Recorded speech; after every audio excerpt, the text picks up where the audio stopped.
Welcome to MomoNomo, the home of the happy apostate. Randy C. Watts here.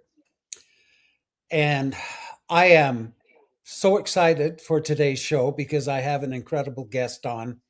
I was watching TikTok where I put a few videos from time to time, and I kept seeing this gal pop up that said her name was Zarahemla. And I was so impressed with her story. So she goes by Zarah. Zarah, thank you so much for coming. Really appreciate you being on the show today. Thank you, Randy. I appreciate the opportunity just to tell my story a little more broadly. Great. Kind of give us a 30,000-foot view of who you are, where you are, and how you got there. And do it in 2 minutes. No, just kidding. You take all the time you want. Um, Just the elevator give us a speech of little. who I am. Yeah, so Yeah, my name yeah. is Zarah. My dad was a convert when my parents met. My mom was 19 years old. She came from pioneer stock, all the way back to Nauvoo. I have an ancestor who crossed the frozen Mississippi from Nauvoo into Iowa and gave birth in a tent. We're those kind of members. And then my dad was a convert, and he wanted to name me Zarahemla. My mom said, no, that's not going to fly outside of Utah. And they lived in Oregon, which a lot of people are like, well, there are a lot of hippies up there, so it should be fine. But no, so I have a very Mormon name. I come from very Mormon stock. I was born when my parents were students at BYU in married student housing.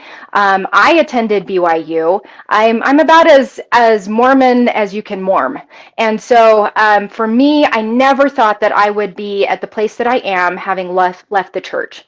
And my story really is about deconstructing from systemic abuse in my family, but also in the LDS church, and how that abusive structure of the church assisted the abusive structure of my home. And realizing that has given me the strength and freedom in order to excise myself and find healing and health along the way. Wow, that was great. It's almost like you had it all ready to go. This ain't your first rodeo, huh?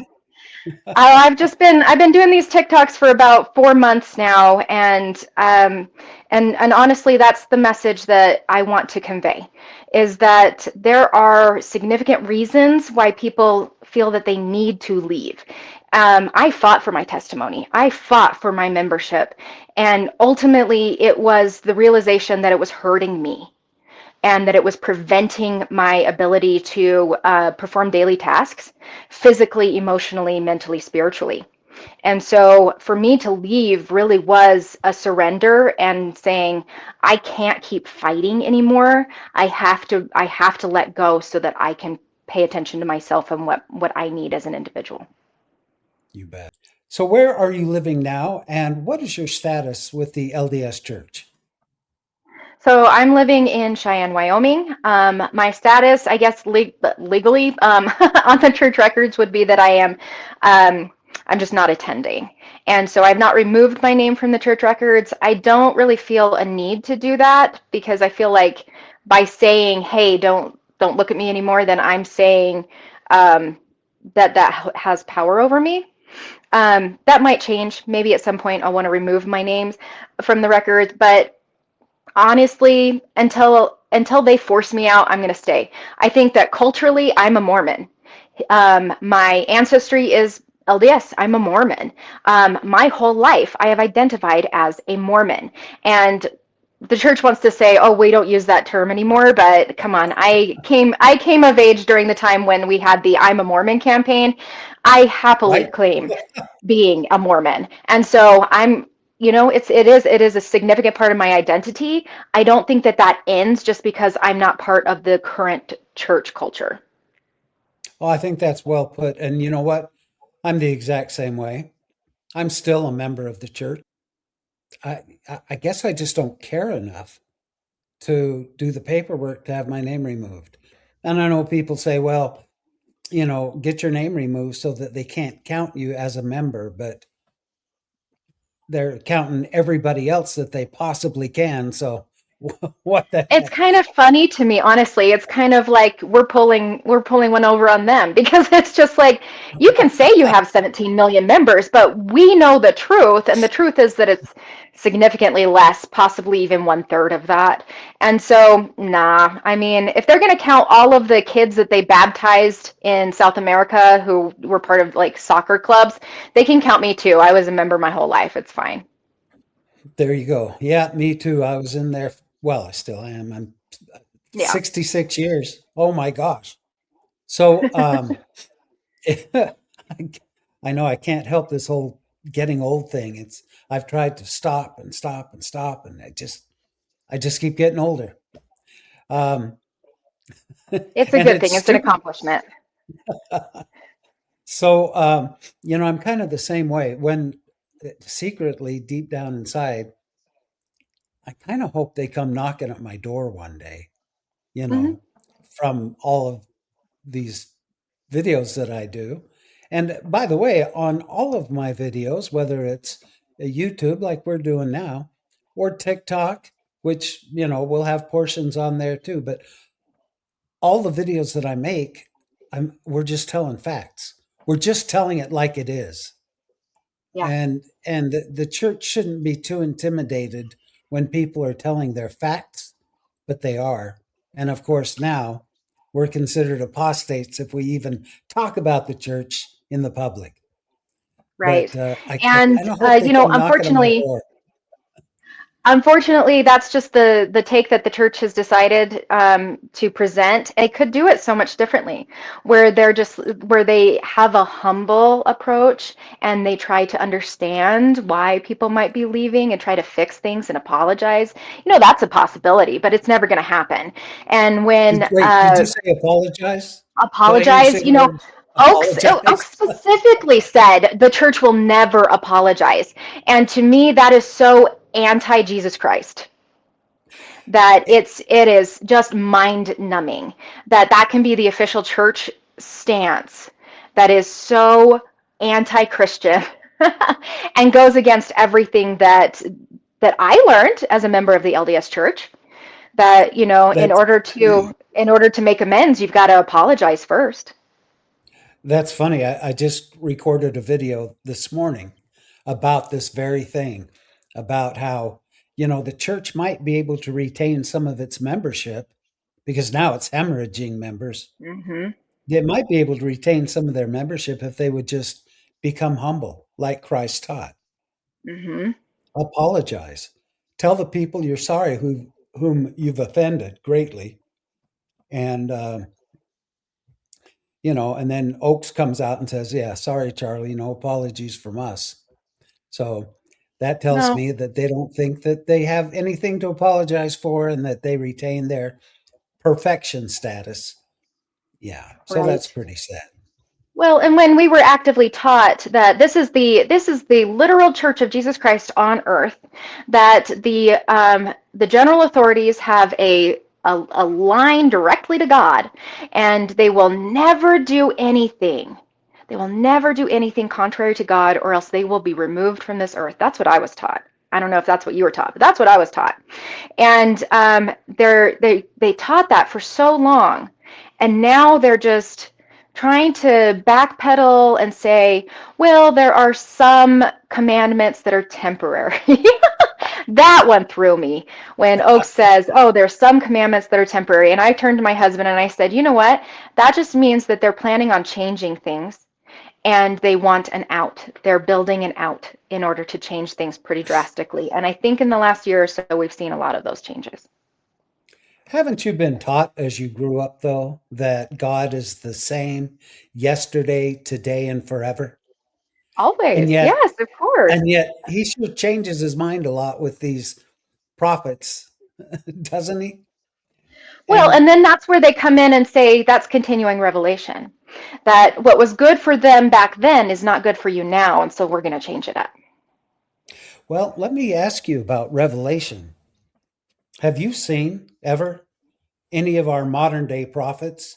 Have you actually seen any true revelation from them? Like, I didn't see 9/11 coming. That kind of threw me off. I didn't see the pandemic happening, yet we had a prophet of God when all this was coming down. Why didn't he let us know? Where are the revelations that have done any good for mankind since the very beginning of the church? They've only had revelations that concern the church itself. And so I remember during the pandemic being like, oh my goodness, they must have seen this because we had the Come Follow Me curriculum come out right before that. And it was moving towards a church based or a home based church system. And I was like, this was it. This was the revelation for us. But they claim to be prophets for the entire world, not just for the church. And you're right, they're not giving any heads up or warning. And I think also, as a true blue believing Mormon at the time, I thought, well, this is where food storage comes in. This is where you prep and you prepare because there are calamities that can happen. But again, we're not warning the general populace, and it is very it's non-specific kind of Well, warnings and yeah, preparations. exactly. Non-specific, because from the time I was a little kid, I know that members have been saving food, have their pantries dedicated to a 2-year supply and blah, blah, blah. Well, all of that food is long gone, Right. rotten, destroyed. I can't tell you how many times I replenished my year supply of food, and guess what? It's all gone again. Not because we ate it, because nothing Because it ever was it's happened that we spoiled. needed it. Hmm. Yeah, Yeah, and it's spoiled. yeah. So immediately after the pandemic, when General Conference kind of came back on, I remember talks where they were talking about going through their pantry and being like their food storage room down in the basement. Every good Mormon has one, and realizing that everything was 10 years out of date. And I'm like, oh my gosh, you're admitting this over the pulpit. But as a kid, we did face those kind of hardships. And because my parents had prepared and because we had food storage, we were able to live off of canned goods for over a year when my parents didn't have enough money to feed our family. So I've always kept food storage. Even when I was in college, I always kept a couple cans, a couple extras just in case something happened and I wasn't able to, make it to the grocery store. And That's very smart. I've always found that counsel actually to be really, really good. But my parents also, right before Y2K, they owned a prepper store, and they were Oh, selling wow. emergency supplies to the people with the crazy ideas about what was going to happen at the stroke of midnight in the year 2000. People with braided shirts and stuff, and as a kid, Y2K. yep, as an 11-year-old, I was in there helping with the store and learning about all these things. And my parents were the emergency preparedness counselors in the ward. And so, I grew up with this very heavily indoctrinated in my family. And my parents bearing testimony of the times that we had to live off of food storage in order to survive, living on Spam and canned potatoes. It's not, Yeah, it can be tasty if you use the right seasonings. So, rotating the food storage, things like that. I grew up doing that, and we'd go camping and use the Mountain House freeze dried meals. They're pretty good. Some of those. I like the sweet and sour pork. That was pretty good. oh, well, good to know. Well, Yeah. actually, I think that the food storage is an incredible idea, and Hmm. I wasn't making light of that. What I do make light of is the timing of the church. Right. How from the time Joseph Smith, from the time Brigham Young took over, they were saying that those members will see the second coming of Christ at that Right. time, Yeah. and they've They've been been promising saying that for that ever 200 since. years. I haven't seen it, so yeah. Well, and I kind of suspect that when numbers start going down and when they start, losing folks, they start a new round of, guess what? The second coming is right around the corner, which they're doing right now, They're doing right telling now. everyone to prepare. Because what does that do? That gets people to like, oh, maybe I should get back to church and get my orders or my affairs in order and, be ready for Christ coming. When I There's a was a little lot. kid, Hmm. when I was a little kid, there were a lot of um, general authorities that would say that we would see the second coming in our lifetime as deacons when I was 12. Oh, I got So, that too when I was 12. did you? Oh, yeah. We're the chosen generation, of course. We took it hook, line, and sinker. But, Absolutely. and you were going to say something, and I think I cut you off. What was it? I think that, with all of these things that the church is currently doing, I see a lot of fear mongering. I see that fear can control people so much better than love and guidance and gentle guidance. Um, and I see that in my life. And my dad was a very violent narcissist. The church, I think, has a lot of narcissistic tendencies as well. And fear is a major way that a narcissist controls their source, and the source being whoever's giving them attention. And so just the parallels that I see between my own experience growing up with a narcissistic father and an enabler mother, I see that in the LDS church. And I see the way that the Yep, yep, church yep. leadership can be very narcissistic and very unidimensional, where it's like we have this one goal, and that is to be the top, to be the best, to be the thing, the only true church. And then you have all the enablers, which are the people um, who are church apologists, and who just put their head in the sand and say, well, we just don't know. We'll know at the second coming. We'll know when we die. And I'm like, I want to live now, and I want to know now. And Right. I want it to make sense. Please make it make sense. Yeah, it's like someone coming and saying, "Look, I promise I'll come over and mow your yard Hmm. within the next couple of years if you'll just lend me enough money to grab some lunch." In other words, buy me a burger today and I'll mow your lawn at some point in the future. You just never know exactly.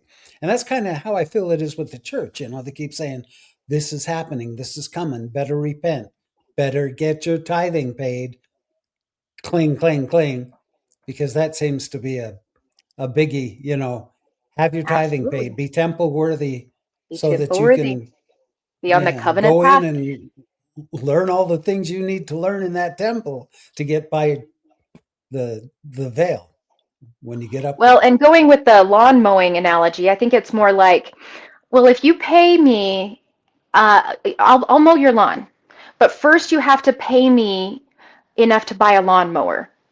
And then they're off not only buying one lawnmower, but buying an entire fleet of lawnmowers, and then making a huge amount of money off of mowing everybody else's lawn, but not mowing your lawn. Right? Yeah, The it's a better promises don't come analogy. true, they don't. They don't show up. Right, And you're exactly. made to wait for eternity. That's the other thing. I will make you pay now for a promise that won't manifest until you're dead. Yeah, yeah, you'll get those blessings after you die. Well, that's a safe one, isn't it? Thank you. Thank you so much. So, Just endure to the so end your entire life with all the questions and all the hurt and all of the everything. And when you die, I promise it'll make sense. Yeah, it'll make sense because I'll be able to see through the fallacies. right, exactly. Anyone who watches my show knows that I place emphasis in a few areas. Number one is the rampant abuse that goes on in the church against the children, against spouses. A great deal of kids grew up in the church being abused, and it Mhm. breaks my heart. And that's one of the first things, I think, one of the first stories of yours that I listened to on TikTok, because you've done something interesting. You've kind of put your life in a chronological order. And I Yeah. think you're up to like 18, is it Yeah, 18 I'm up to stories my or senior year, kind of going through that. So I'm about to start that this week, talking about my senior year. But yeah, I started when I was born and just kind of moved on through. And I did that very specifically. I did that because it this is my life and this is my story. And I think that everything leading up to from one stage of my life to the next bleeds into the other. And you can't separate this was my childhood, this was my adulthood, and they're not related. They are, because the choices that I made were informed by my previous experiences. Oh, And sure. not only with my family, but also in the church. And so I talk about those things side by side. This is what I believed then. This is what influenced me to believe that. And then this is where I am now. Exactly. I think that, like you said, our actions today, even though we've left the church, are kind of predicated on past experience. So, I Absolutely. mean, we all automatically just glance back at, is what we're doing, okay? Is what we're doing right or wrong? And then I have to remember, oh, wait, I don't know. There's so many things. I used to think I knew a lot about God and Jesus Christ and the scriptures. Like, you know, going out on a mission, I just kind of thought I was pretty well educated. And then when I left the church, I found out I don't know crap. There's a lot of stuff that I don't know now because I don't know the Mormon God. I don't know the Mormon Jesus. I'm finding my own way to worship the deity in which I believe, but it's not the one that I was taught about growing up because those deities are mean and They are punishing. mean. You know, it's like Yeah. you obey them because you fear they're going to send a flood and wipe you out or something. But not anymore. Or Now I realize you will it's all be about love. separated from your family for eternity if you don't stay the course. And that fear kept That's me in it. for a very long time. And That's the key right there. I thought that my worthiness could keep my family together, not understanding that those covenants were broken a long time ago. My parents' covenants to me as their child were broken because they chose to abuse me as their child from the time I was very young. Can we talk about that because this is one of the hot points that I emphasize in my shows because it's such a problem. And people like you and uh, Megan Connor, who's a friend of mine and wrote a book about her experiences. And, in a way, I kind of feel like what you're doing with TikTok is journaling, Mhm. only you've got it, you know, on video as well, which I think is great. But there's so many that I know who have had issues growing up. Would you mind telling us about the abuse that you suffered growing up as a child in the church, and then maybe give us an idea of what finally ended that and ended your belief? What was the last straw or the last thing put on your shelf before it crashed? So, can you tell us about the abuse that you suffered?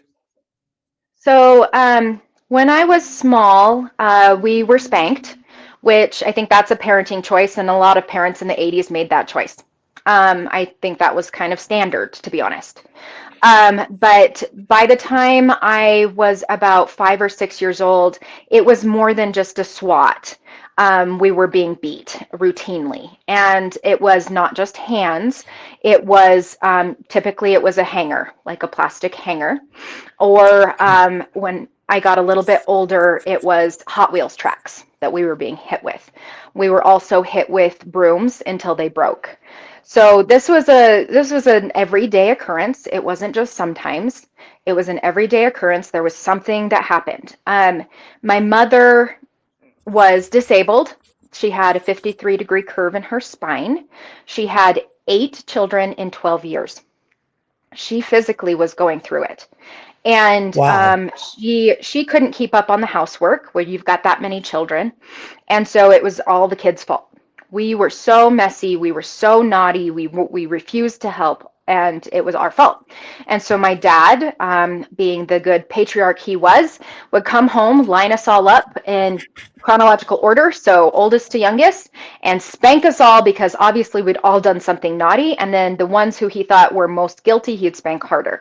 And that was typically the three oldest, which I was included in that. I was number three. So And just for the heck of it, just for the it heck just of it, just to well, cover I mean, anything that you may have done wrong that day. I think it was mostly because the house was always a wreck. We had DFS called on us at least 3 times that I know about. The first time being when I was 6 years old, and that was for dirty house and kids screaming 24/7. And our neighbors knew something was wrong, and they couldn't really do anything about it. And so I remember that first time in particular because that was the only time that I was interviewed by DFS. And they took me out of my first grade classroom and took me to the principal's office, and I was so nervous. Even talking about it right now, like my heart is racing because it gave me so much anxiety. I'd never been in trouble. I was a good kid. I'd been in trouble at home, but home and outside of home were very separate to me. And the way you present at home and outside of home were very separate to me because my parents taught me that. The way that they presented at home versus outside the home were very separate and very different. Sure. And so DFS interviewed me and they asked me questions like, do your parents leave you for long stints of time, for hours at a time? And I remember being like, well, no, and lying about it because I didn't want them to be in trouble.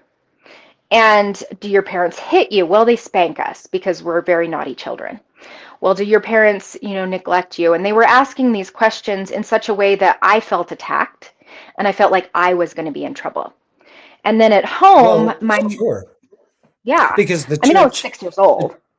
the church teaches from the time you're a baby, though, that when we get in trouble, it's our fault. And Yeah. sadly, they have continued to do that to victims of abuse and make the victims feel like it's their fault. You must have And it done sounds something like, wrong. Hmm. yeah, sounds like that's exactly what was going on with you. Now, you mentioned DFS. Is that what you're saying?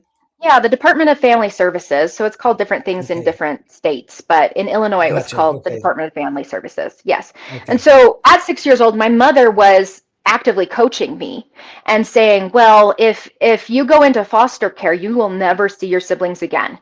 And I know that we have an eternal family because we were sealed together in the temple. And so despite the fact that you may never see your siblings again, we will always be an eternal family. And I remember teaching my younger siblings that at 6 years old and saying, look at the M on your hands. That's for our last name. It starts with an M.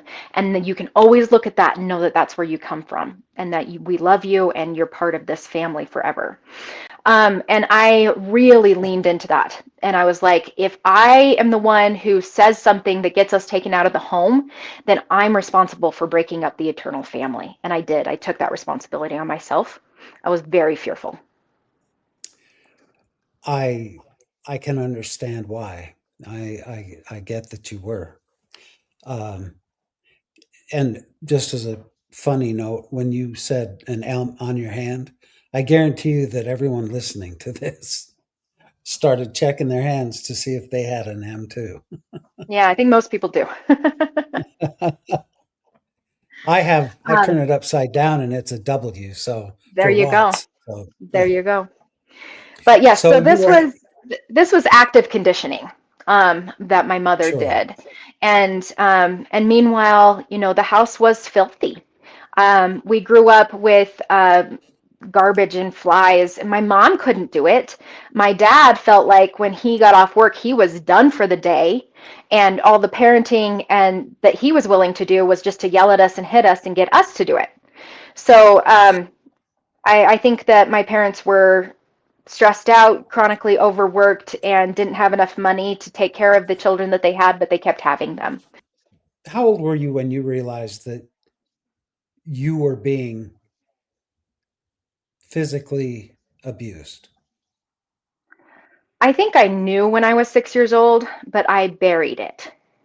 And I didn't allow myself to acknowledge it. I do remember in high school having a social worker come in and talk to us about child abuse and say, if you've ever experienced any of these things. But some of the things that they were describing were so extreme, I was rationalizing that away. And I was just like, well, no, it's not that bad. But I wasn't really able to acknowledge it even to myself until I was 27.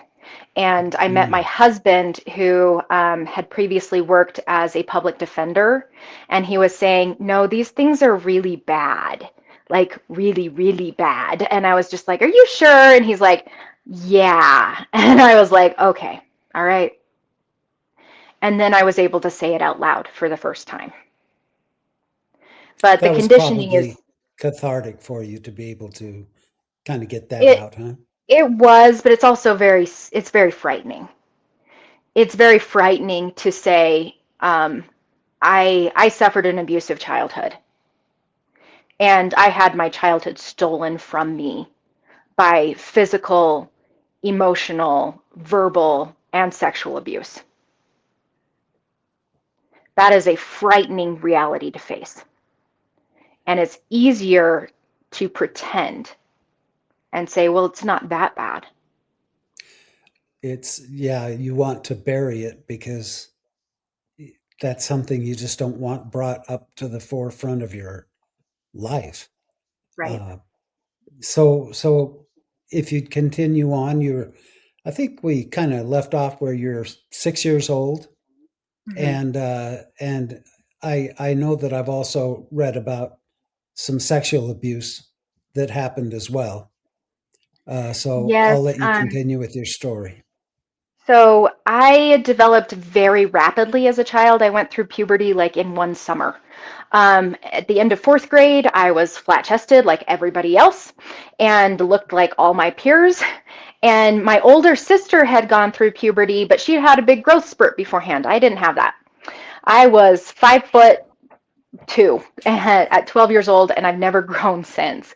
And I just all of a sudden developed secondary sexual characteristics. I have a degree now in physiology and developmental biology, and I studied precocious puberty, and that's what I believe happened to me. Before the Oh, secondary sexual characteristics come up, it actually puberty starts with the hormones 2 years before. And so when I was probably about 8 years old, I started experiencing some of these hormonal shifts and changes. But at 10 years old, it happened very rapidly, where, like I said, I was in training bras. And then at the end of the summer, I was borrowing my mom's C-cup bras. And I never got properly sized until I was 16. But at 10 years old, I was at least a C-cup. um, that same time frame, like all of these things happened really, really fast within weeks of each other. So number one, it became noticeable that I had changed and developed. I started school and I had friends who were like, do you stuff your bra? And I was just like, no. And I was mortified, absolutely mortified. Came home and my dad noticed. And when my dad noticed, like my entire relationship with him changed in a moment. All of a sudden, I was a sexual object to him. And I remember it was the weekend, it was a Saturday morning, and we were all hanging out in my parents' room. And my dad was sitting on the edge of the bed at eye level to me, and he said, well, Zarah, show me. Take off your shirt and show me. And I was like, no, I don't want to. And I looked at my mom and I was just silently pleading with her, like, don't make me do this. And she said, just do it, Zarah. Just get it over with. Just do it. And in that moment, I knew she would never protect me. And she never did. I just want to back up a big daddy step. You mentioned that your father, once you'd started developing, he requested to see your chest area. Yes, he noticed that I had developed, and one morning he just said, well, take off your shirt and show me. And I was like, no, I don't want to. I'm 10 years old.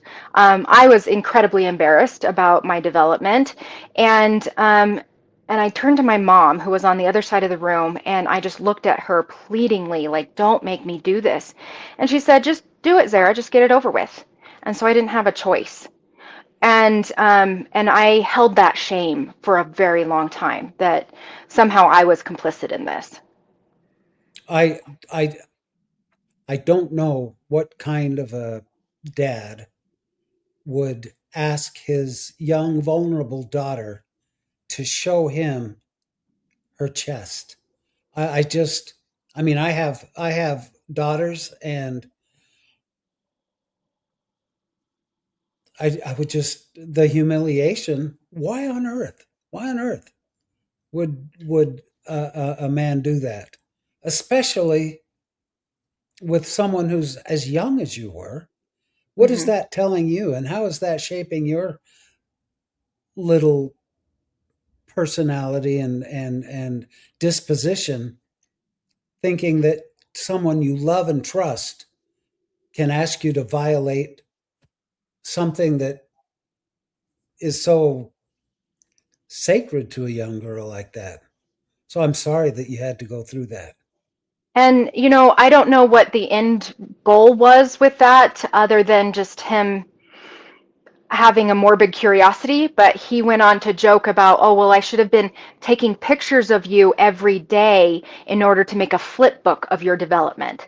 And that was like a Oh my family gosh. joke. And so, and then I remember him saying, well, I couldn't do that because I'd get arrested. So I knew that it was wrong because he told me it was wrong. But, Yeah, it's wrong. but I didn't understand kind of what was happening.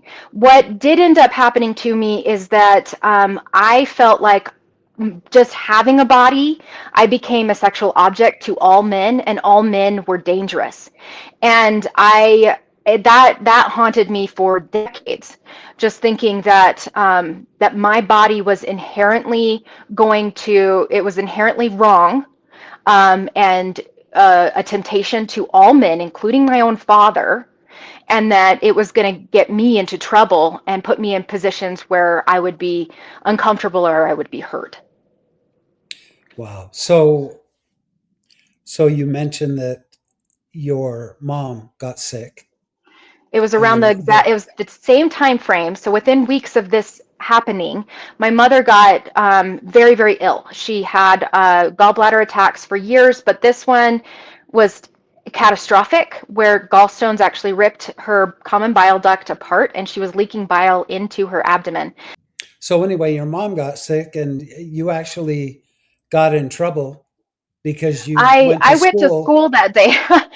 and We got were meant to stay assignments. home. Yeah, I went home. I went to school and I got homework packets for myself and my brother, and I got in trouble for it. I got hit that night by my siblings and by my dad because I was meant to be at home. You were I doing the don't know what. responsible thing. You were Well, doing the grown up thing and you I got don't know what punished I was for it. meant to do at home. So we were just supposed to sit there and wait because my mom was incredibly ill.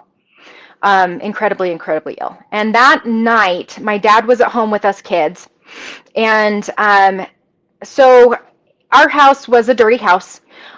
We had kind of a hoarder situation going on where the upstairs, my mother physically couldn't go upstairs at that point. By the time I was 10 years old, she couldn't physically go upstairs with her back problems and other health complications. And so my parents never went upstairs. The only time my dad went upstairs was to beat us because our rooms were messy. You leave 8 children um, unattended in any kind of a space, it's going to be a wreck, and that's just Right. the reality.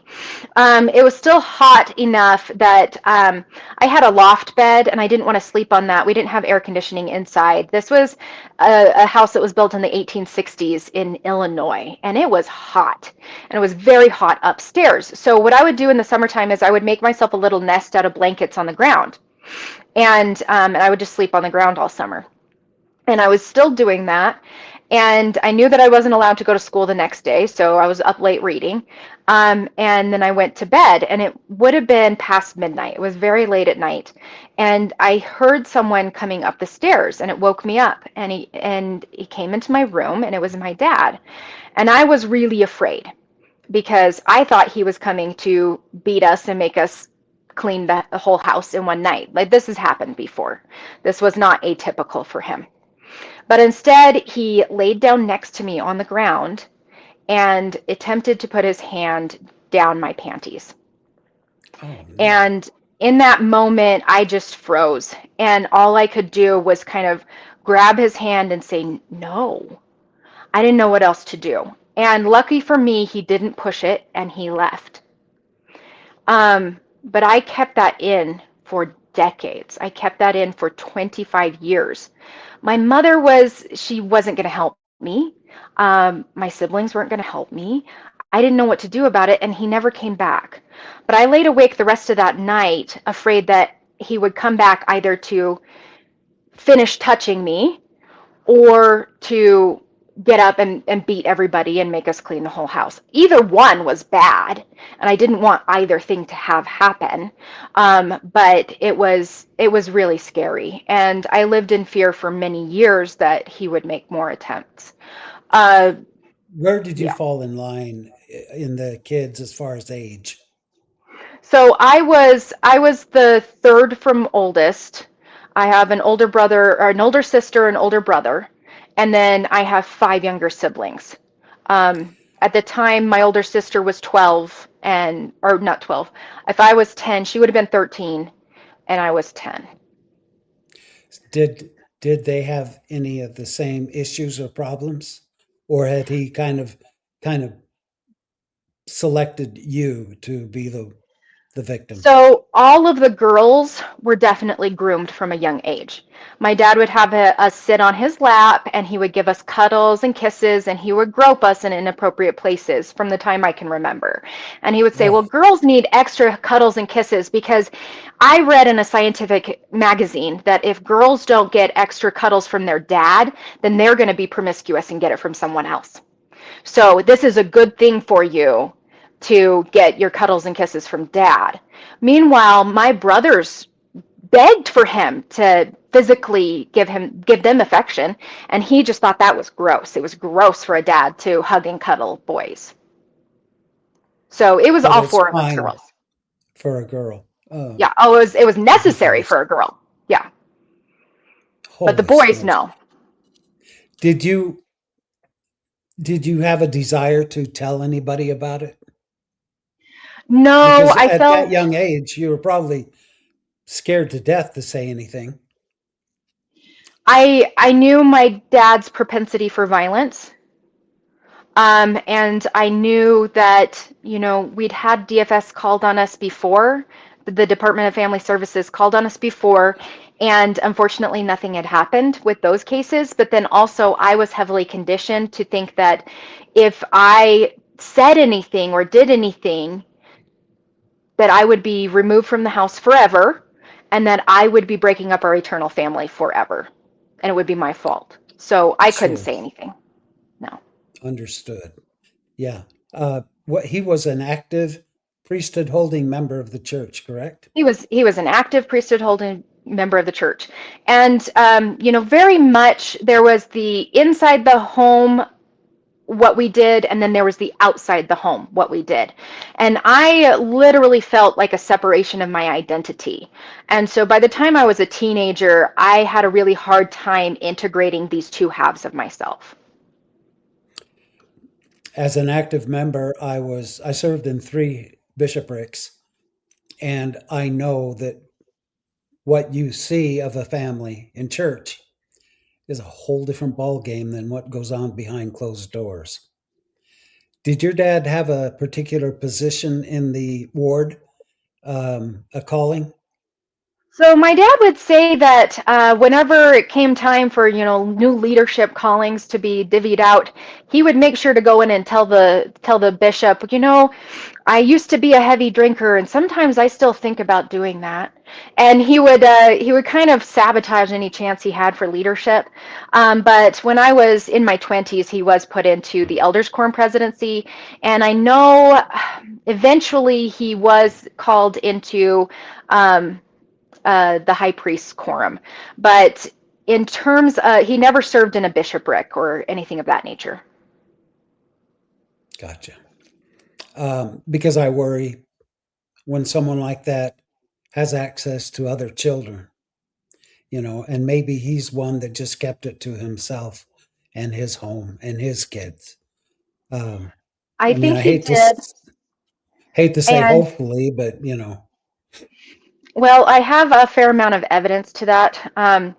So the reason why I ended up telling my family about this incident 25 years after it happened was because I have a sister who has a young daughter, and she oh was yeah, going through puberty, and she confided in me and said, "Well, I'm a little bit nervous about allowing her to be around dad." Because is a tacit agreement in the family that we all recognize these things, but we don't talk about it. And I said, well, I think you have a reason to be very concerned about it. And I've been meaning to talk to you about that. And I told her what happened to me. There were a lot of things that my family knew about. I have some TikToks where one of my most popular TikToks is talking about naked dad hugs, where when I was a teenager, my dad would target me. And he thought it was hysterical that I would run away from him, but he would get out of the shower completely nude and give me a big bear hug. And I did not like that. I was not very cooperative with that. So I Well, would run away and I would go outside on the back porch. And then he got brave and he would go to the back porch. And then I would run away to the front porch. And he was never brave enough to follow me out there. But I would wait 10 minutes and he would still be there waiting for me. And I would wait 15 minutes the next time and he would still be there waiting for me. And I would wait a half an hour and he would still be there waiting for me. and you were a And teenager. I was a teenager. I was like 16. Yeah. Oh my Um, gosh. yeah. And so it was just, he thought that was such a funny joke to play on me. Clearly not a joke. No, I didn't think it was funny. I was not in Nothing agreement that funny this was a about joke. that. So, like, things like that had been happening. He would grope all of us girls on the breast, on the thigh, on the butt. And this make jokes at our expense. The common joke in the family was that Zarah was never going to get pregnant unless a turkey baster was involved, because apparently I was so frigid. Because I hated when my dad would lock me in a room and force me to listen to him give me sex education, and that Oh made me no. frigid. Starting when I was 10 years old, mind you, because clearly I needed to know about these things at that age. Unbelievable. But yeah, I mean, these were the things that he did. It was just part of it. I remember in church, we would be singing the hymn, Now Let Us Rejoice. And there's a line in the chorus that says, none will molest them, talking about the saints leaving persecution. But he would lean over Right. to me, grope my leg, and say, molest you, really creepy, intentionally to get a rise out of me because he knew I wouldn't like that. And again, in the family, Gross. we knew that these things were happening. We knew it was him molesting us, but we couldn't put a name on it. That was not allowed in the family. So when my sister came to me and she said, I'm a little nervous about my daughter going through puberty and being around dad. And I said, I think you have a reason to. And I told her this story about him attempting to touch me under the clothes. She completely melted down, completely melted down. And kind of ruined our girls' trip. I'm not gonna lie. But she went home, told my parents, I'm not gonna let you near my children unless it's in public, it's supervised, it's at my house. They're not allowed to be at your house unsupervised anymore, and this is Good. why. And I had begged her not to pull me into it because at the time I was estranged from my parents, but I thought that there was still a chance that we could reconcile. But when that happened, my dad threatened to sue me for libel. And the only reason he backed down was because two of my brothers, approached him and said, you really don't want to do that? Because if you were to open a court case against Zarah, things would come to light that you don't want in the public eye. And that's the Yeah. only reason he backed down from that. In part, I'm doing my TikToks as an insurance claim, like against this, because this is my story. It's not going to change because it is my story. It is the truth. And my dad can cry all he wants about libel, but it's not libel when it's true.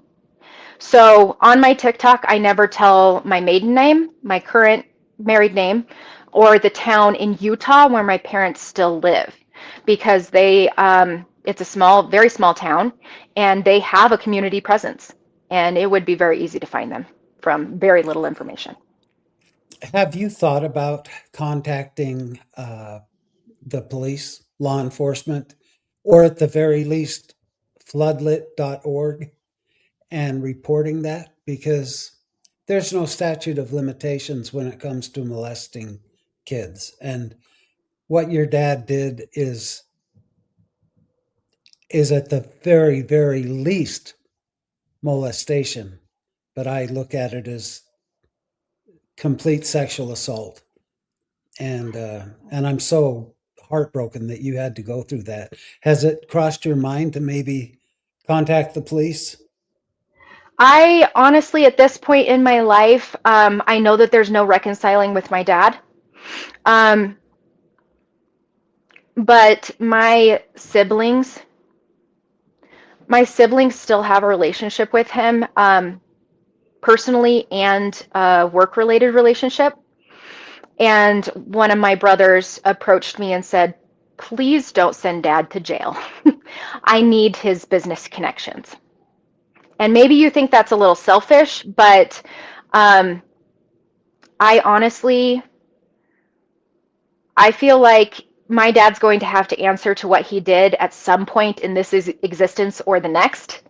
And I'm satisfied by just telling my story. I don't know that justice would be served any better with him in jail or outside. I don't know. The same brother, he was the one who approached my dad and said, you really don't want these things coming to light. He told me, we recognize that these things happened, and we don't think that anything's going to happen to the grandchildren.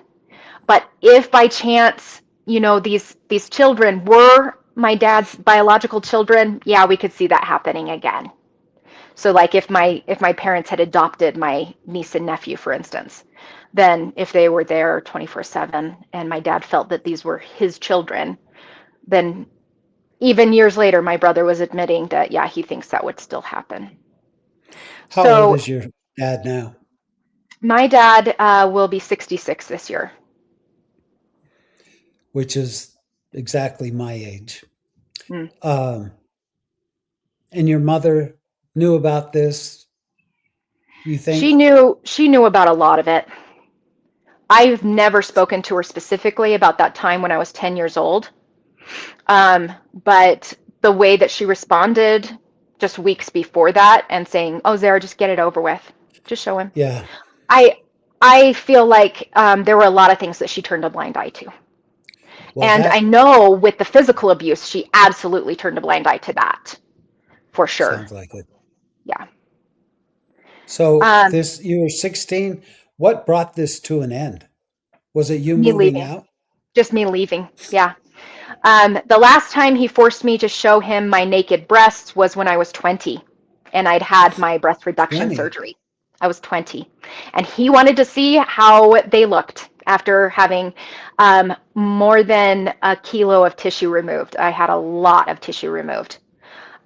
And I still had drains in and all of these things. They weren't healed up. And he thought they were so disgusting that he never asked to see them again. And that time I was just like, fine. Previous to that, he'd made me do that when I was 18. It never stopped. He just kept coercively forcing me to do this. And then the groping and cuddling and things like it didn't stop until I was in college. And I said, I really don't want to do that anymore. And that didn't stop until I was talking to friends and I realized that none of my friends kissed their parents on the mouth. And I Whoa. came home and I was like, so none of my friends kiss their parents on the lips anymore. Like that's for little kids. And he was just like, well, I'm never going to do that to you again, and just felt really insulted. And I was like, well, I wasn't saying that, but okay. And then I never did. But no, he felt entitled to my body. And in fact, made comments about my breast reduction to my husband when we were engaged and said, well, have you told him in a crowded restaurant, made comments saying, well, have you told him about your Franken boobs? And I was just like, well, Dad, he knows everything. And I meant it. My husband knew everything before we got married. And then again, when I had my first child, and I was struggling to nurse post-surgery, my dad brought it up at the dinner table in front of my in-laws. Oh, well, we didn't think Zarah was going to be able to nurse because, she had a breast reduction. And that's It kind of sensitive. sounds like he's just completely obsessed with those thoughts. Must And be. just unbelievable. And And The fact I that would have. he used it coercively, he used it to control me, he used it to minimize me and make me small. Sure. That to me was even more abusive than the actual actions themselves. Do you think that growing up in a patriarchal society like the LDS Church had an influence on him to become like he was? 100%, absolutely. And I think that for a couple of reasons, very specific reasons. Number one is that he joined the church in 1982 on the tail of the feminist movement in the United States. And the church really doubled down on the patriarchy in the 80s. And this is a man's place in the home, this is a woman's place in the home. And it is the man's place to be in charge. When I was 31, my mother, I don't know why she did this, but she wrote a letter to my family, an email, and I was still in contact with my parents at that point. I had not yet cut them off. She wrote a letter to my family saying, well, this is the genesis of physical abuse in our home. I knew that they had had a verbally abusive relationship from the get-go from stories that she told me when I was younger. And they were kind of laughed off as like, oh, your dad, he's just so silly. And I didn't realize that the physical abuse had started so early. But she said Mm. that when they were students at BYU, she got mouthy. This is her words. She got mouthy, and dad put her in her place physically. And she would have either been like freshly postpartum with me or pregnant with my baby sister, who's only 22 months younger than me when this happened. And my dad felt bad about it and went to their bishop. And the bishop said, well, you know, sometimes women just get uppity and you got to just put them in their place. And so he took that as license from the church to abuse his family for decades. So I know that that had an influence on him. But he would also use things like my mom's temple covenants against her and say, you covenanted to honor and obey me as I obey God, putting himself right next to God. And he would use the language of the temple Sure. in order to cut out her arguments in disagreements. I didn't see the physical abuse between the two of them until I was about 5 or 6. And that's when the physical abuse against us kids really ramped up.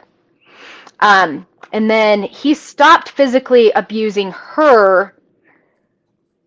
It probably wasn't until like 2001 when she had back surgery to correct her scoliosis, and she had a 53-degree curve in her spine.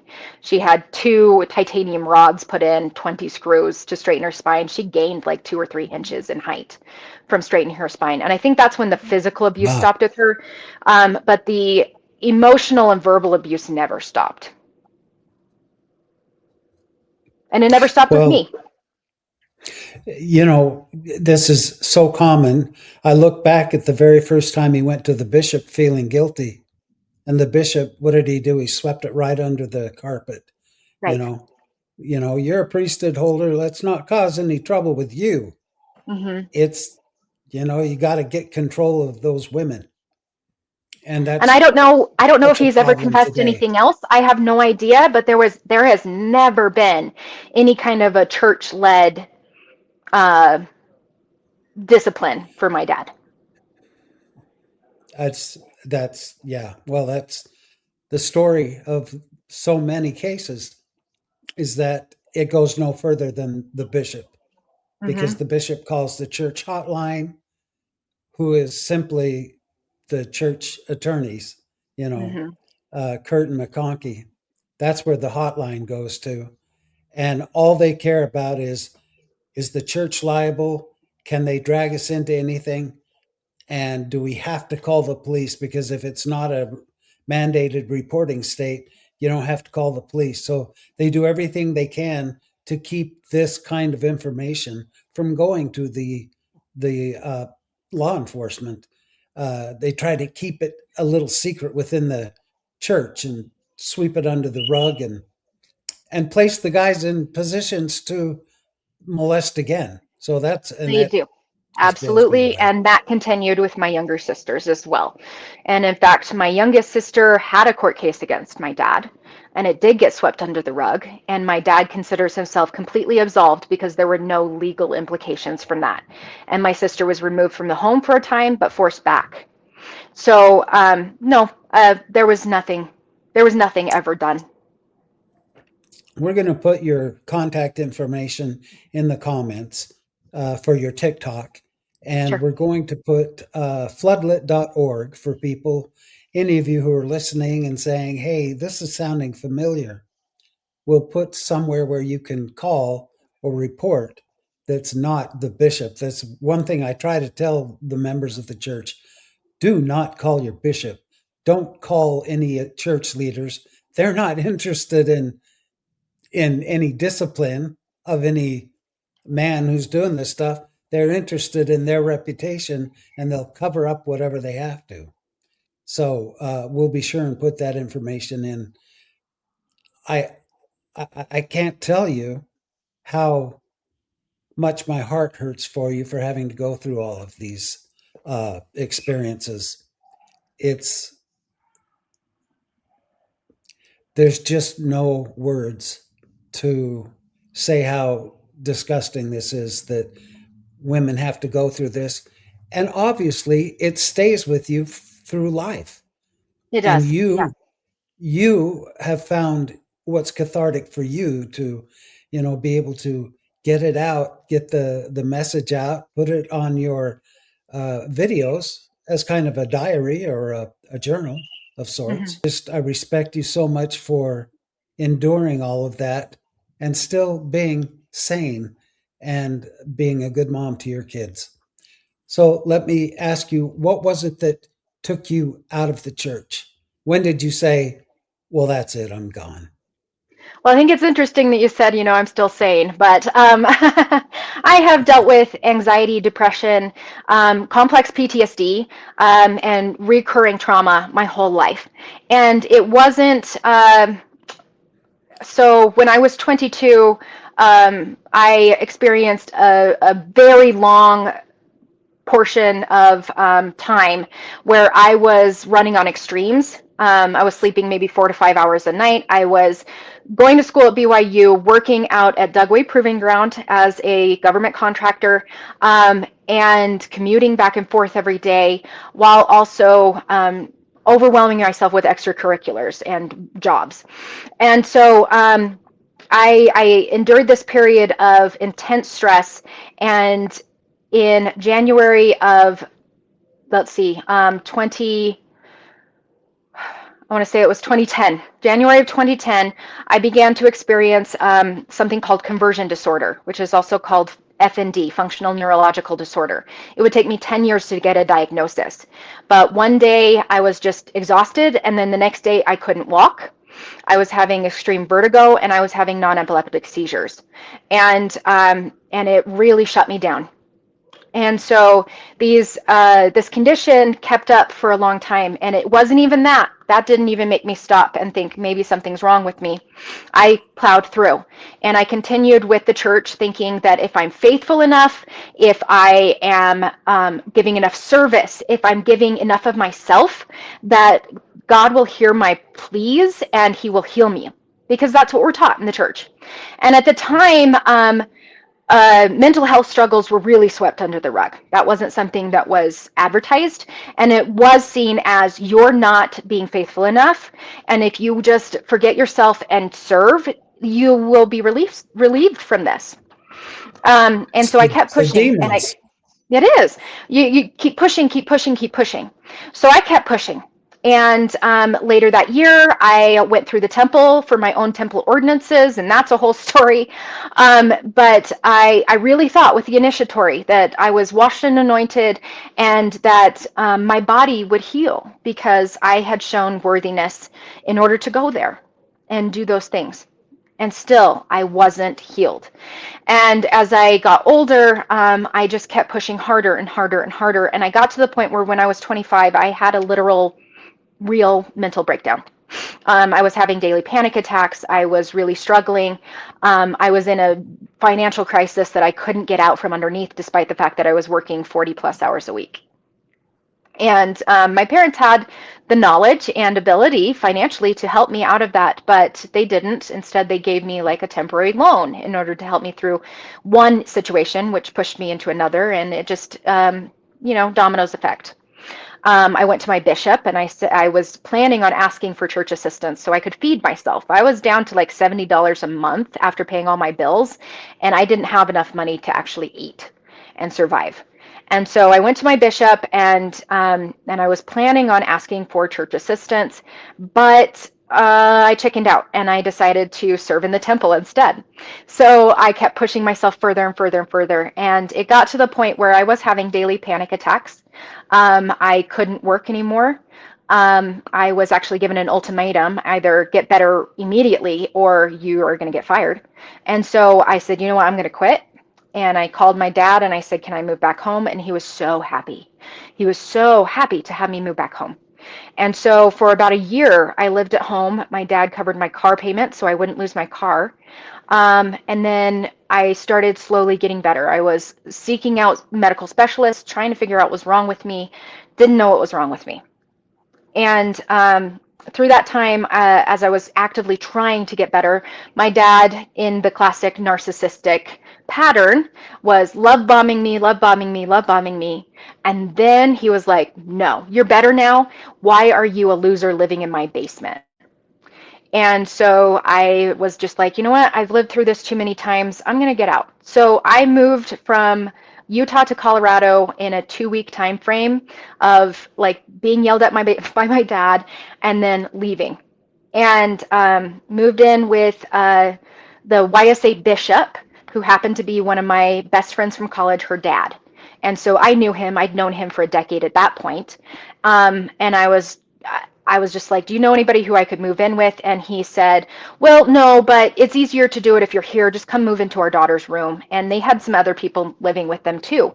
Because as a YSA bishop, you're consecrating your home and your time and talents and money to assisting those in the church. And he lived that rule.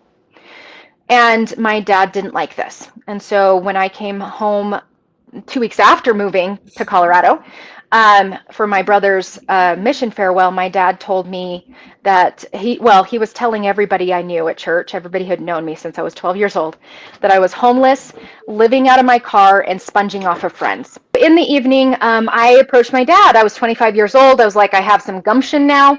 And I said, why were you saying these things and spreading these rumors about me? You know that's not true.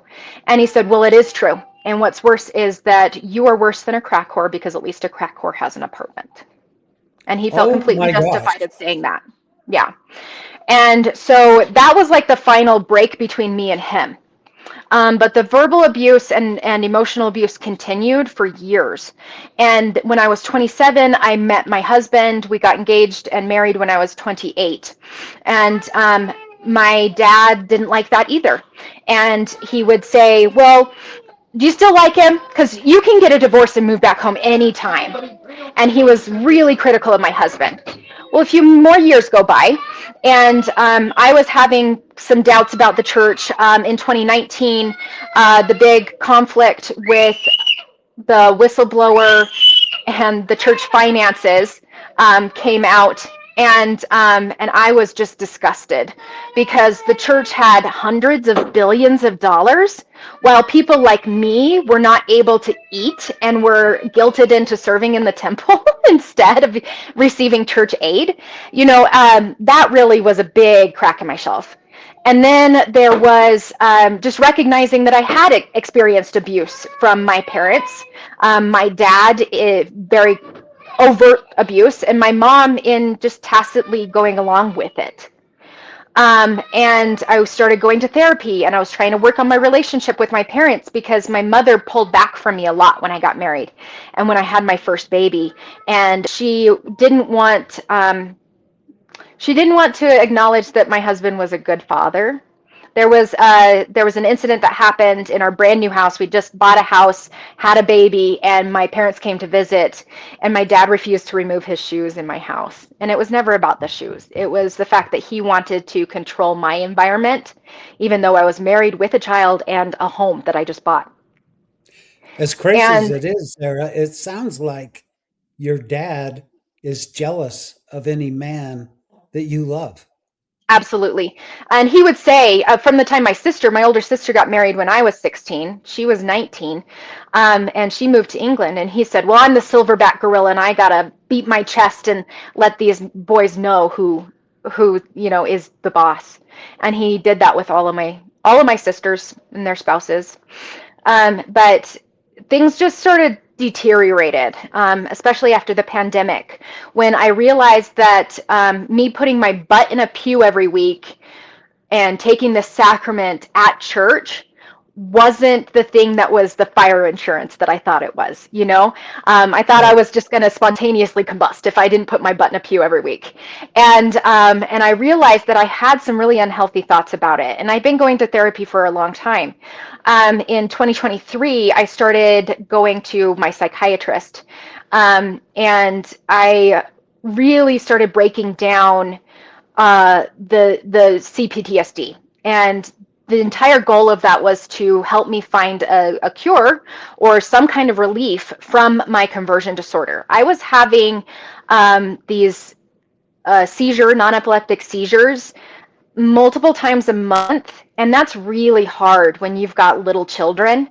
And I was finally diagnosed after so many years. In order to be diagnosed with FND, you have to go through the ringer on any other neurological problem that could be going on. So I Sure. had to be tested negative for MS, Parkinson's, and tumors. And it wasn't until 10 years after onset of these symptoms that I finally got a diagnosis. And then it was several more years, 3 more years before I got a professional who said he could help me. So I started breaking these things down. And during the pandemic, our ward was given.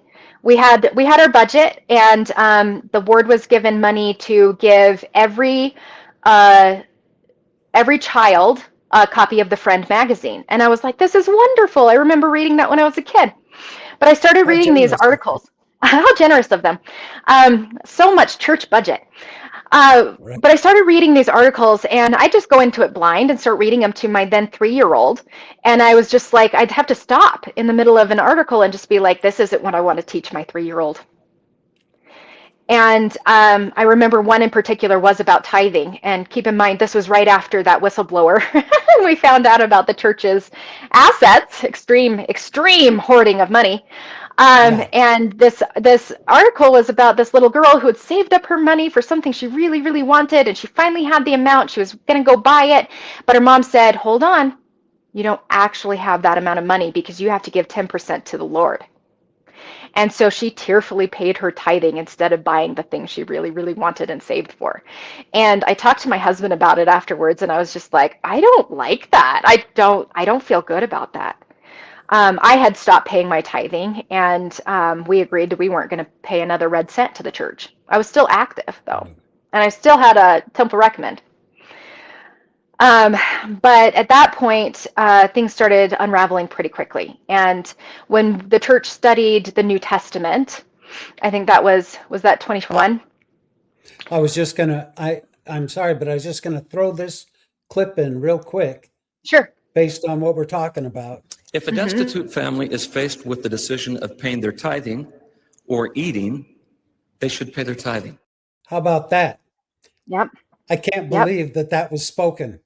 If you have to choose between food or tithing, pay your tithing? But it's persistent. They've kept doing that.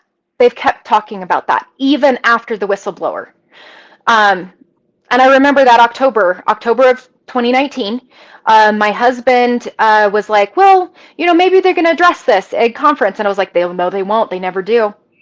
And we sat there and we listened as they said, yes, church finances are all in order as they should be. And we both just went, oh, I wonder what their standards are, because that's not being honest with your fellow men. Right? Yep. But I think one of the Well, things that really broke my shelf permanently, I had to break contact with my parents in 2018 when my dad began to verbally abuse my husband. And that was the line for me with him. He'd overtly been saying a lot of things to my siblings, and passing these rumors around, taking my words and twisting them into something completely unrecognizable, sure. and making my husband out to be a horrible, abusive man, which he's not. It was absolute projection. But the straw that broke the camel's back with that was definitely when my dad attacked my husband and said, "How dare you give a priesthood blessing over the phone to your sister who is in the NICU with her very premature twins, and one of them had a congenital heart defect and had open heart surgery. And we were not allowed to go and do it in person, but how dare my husband use his priesthood and false priesthoods to give a blessing over the phone?"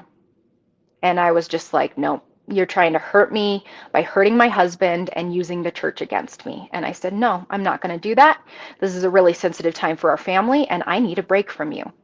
And then he started spreading other rumors, and it was a whole mess for many, many years. Well, it's But good you set those boundaries because it I sounds had like, to. yeah, Yeah. yeah, Um, I ended up really leaving the church when I realized that the church felt comfortable to me because it felt like my home. It felt like my family.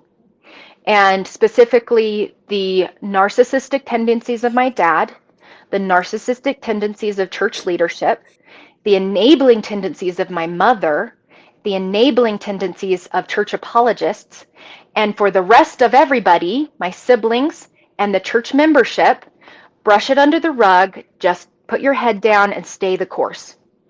And I realized that this was affecting me negatively. And I was constantly in a state of being triggered by the church, by attending church, by thinking I needed to put my butt in a pew.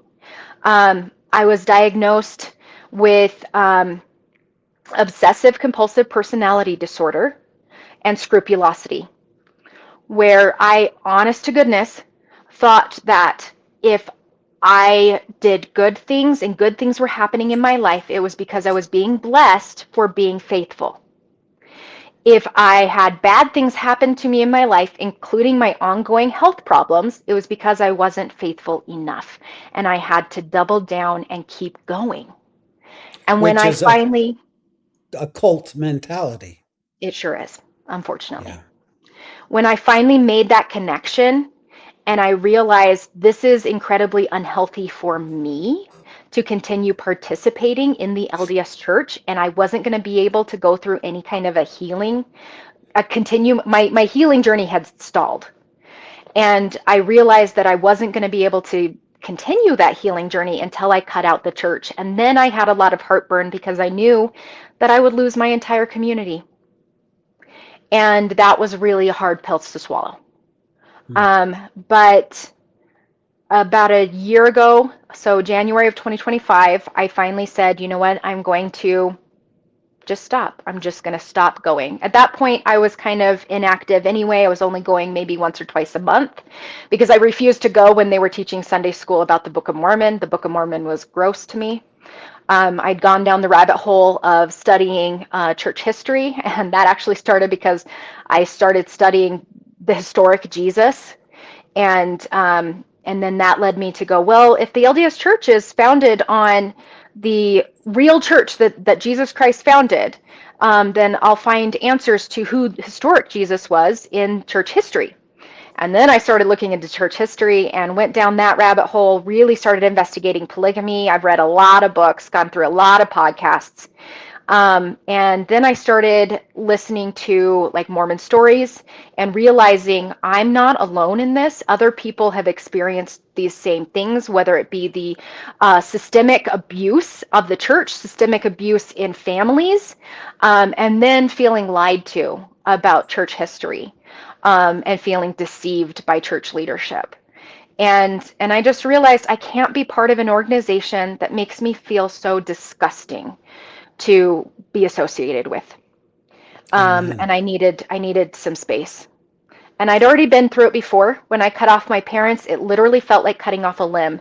And the scripture that I felt the Spirit was telling me over and over again was in the New Testament when it said, when Jesus says, if your right hand offends you, cut it off, lest the entire body be consumed by the disease. And it felt like a disease deep inside of me that I'd just been putting band-aids over. Meanwhile, it was festering and hurting me and continued to burrow into my soul. And the only way to get rid of that is to cut your hand off. Man, cut it off yourself. And that's what it felt like I was doing when I cut my parents off. And so when I cut the church off, it was like cutting off my other arm. And it was incredibly painful. But I felt like it was the only way to survive. And so for other people going through that, it is painful and it is hard. But ultimately, if that is the only way that you are going to be able to heal and survive, by all means do it. Set those boundaries and stick to them. Absolutely. Yeah, deconstruction is difficult. With me, I feared I wouldn't have a community anymore like I did in the church, Hmm. but I found such a better community in the post-Mormon community, the Absolutely. Exmos. I It's loving. I feel loved and accepted and not judged, and it's a beautiful thing. And I know you understand completely what I'm talking about. I know it's time to wrap up, but if you could give one piece of advice to someone who's going through a similar experience, like when you grew up, an abusive parent or parents, um, what is the advice that you would give them to get them through the situation? I think that there needs to be an emphasis on mental health professionals. Your bishop is not a mental health professional. They're not a professional in anything unless it's their career. But they are not given any training to deal with all of the very heavy things that come at them through church leadership. I was denied therapy my entire time growing up. My parents said that doesn't help anyone. I think they were afraid of these things coming out into the public, into the open. Um, I didn't receive any kind of therapy until I was 27 years old in grad school. And that's when I started being able to recognize these patterns. And I started being able to really acknowledge that I was lying to myself in order to protect my abusers. It is not your shame. It is not your secret to keep. It is their shame. And by hiding it and by being silent, all you do is protect the abuse. You protect the abusers. Sunlight is the best disinfectant. Let it out in the open. Let people know what's going on with you and get the help that you need from licensed professionals, people who have been trained and know how to help somebody who is going through, especially abuse, complex PTSD, scrupulosity, OCD, all of those things. There's a reason why medication helps, therapy helps, getting it out helps. And let me just tell you, in the last year of being separated from the LDS Church mentally, emotionally, my conversion disorder has decreased significantly. I used to have 7 episodes a month. I had 7 episodes all of last year. Oh, that's That great. was it. And so I'm still having them. I mean, I'm having one today. I had one yesterday, but it's significantly decreased. Um, your brain can't handle the constant load and it will break. And that looks different for everybody. But I definitely want to be a voice for people with conversion disorder, for functional neurological disorder, because that is your brain's breaking point. And there's no cure. There's no cure for CPTSD either. That is a brain injury. Thank you. That is Those words are very valuable that you just spoke. Where can people read your story? Because I feel like you're not just a TikToker or a social media person, you're also an author, because the writing that you do, whether you're doing this from the top of your head or reading, on the screen, it's irrelevant. You're very eloquent with your descriptions, and you put the people right in the driver's seat with you as they read your writings. Where can they find these? So currently I'm just on TikTok. The writing and excerpts that I share are literally my therapy journals that I wrote in order to give voice to some of these things. I spent so many years feeling silenced, and I would ruminate and I would think about these things over and over again, and I would replay these stories over and over again as if I were talking to my parents, as if I were talking to my abusers, but I couldn't say it out loud. And the first step for me was writing it down. And then when I had the courage to start talking on TikTok, I read those first.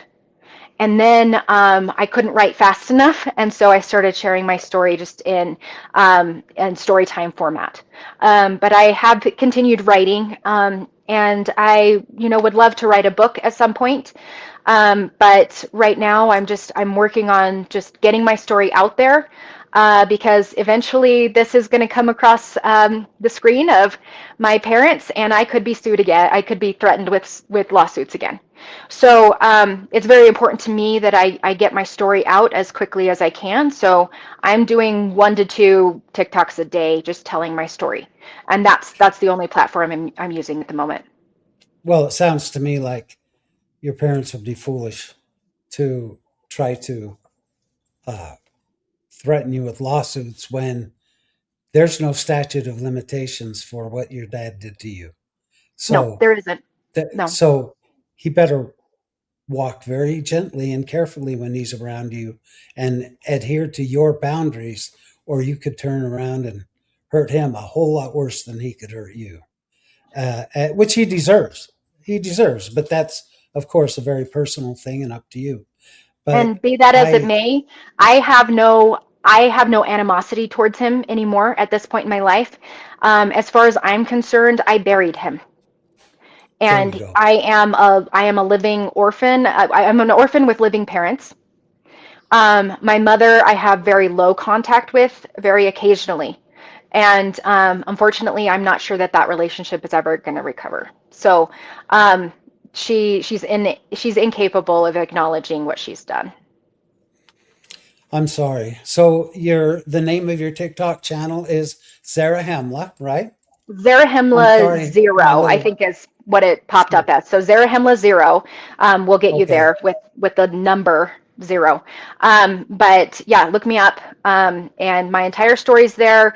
At the beginning, I didn't know how much I was going to be sharing, so I started numbering around like 160 or something.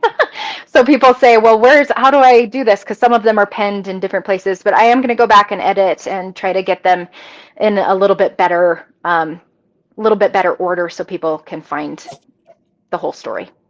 Well, I feel like you already have written a book, and Thank it's you. right there. It can, the transcripts from your TikTok, if you bundled them together, you would have a book. Absolutely. So good for you. And Zarah, thank you. Thank you for sharing your story, uh, to let others know that they're not the only ones going through this, and that they can come out on the other side. But it's going to take some work, it's going to take some counseling, and whatever will get you back into that healthy mental health state. I know I get counseling, I take meds. I can't tell you how grateful I am that those exist. Absolutely. So thank you for your story. We are so happy that you came on and told it to us. And I know that there are a lot of hearts that have broken as they've listened to what your father put you through, and your mother.